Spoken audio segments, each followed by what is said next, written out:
બનાસકાંઠામાં શરમજનક ઘટના બની। નગરપાલિકાએ માનવતા છોડી કૂતરાની મોતે બિનવારસી મૃતદેહને નિકાલ કરવા માટે લઈ જવાયો। પાલનપુરમાં માનવતાને શર્મસાર કરતી ઘટના સામે આવી છે। 3 દિવસ અગાઉ સ્ટોરેજમાં મૃતદેહને રખાયા બાદ તેનો નિકાલ કરવા માટે પાલિકાના સેનિટેશન શાખાના કચરાના ટ્રેક્ટરમાં મૃતદેહ લઈ જવાયો હતો। ટ્રેક્ટરમાં પહેલેથી જ કચરો પડ્યો હતો, તેમ છતાં મૃતદેહને કચરાવાળા ટ્રેક્ટરમાં મૃતદેહ મૂકીને નિકાલ માટે લઈ જવાયો હતો। પાલનપુર પૂર્વ પોલીસ દ્વારા કોલ્ડ સ્ટોરેજમાં પણ 3 દિવસ અગાઉ બિનવારસી મૃતદેહ રાખવામાં આવ્યો હતો। આ મૃતદેહની અંતિમ ક્રિયા કરવાની કામગીરી પાલિકાની સેનિટેશન શાખાને કહેવામાં આવતા સેનિટેશનના સ્ટાફ દ્વારા કચરાના ટ્રેક્ટરમાં મૃતદેહ મૂકી નિકાલ કરવામાં લઈ જવાયો હતો।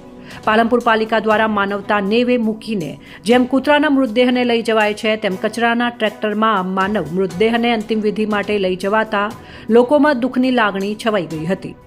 અહેવાલ નરેશ રાજપૂત। જોતા રહો bureau report central Bharat news, Banaskantha, Palanpur.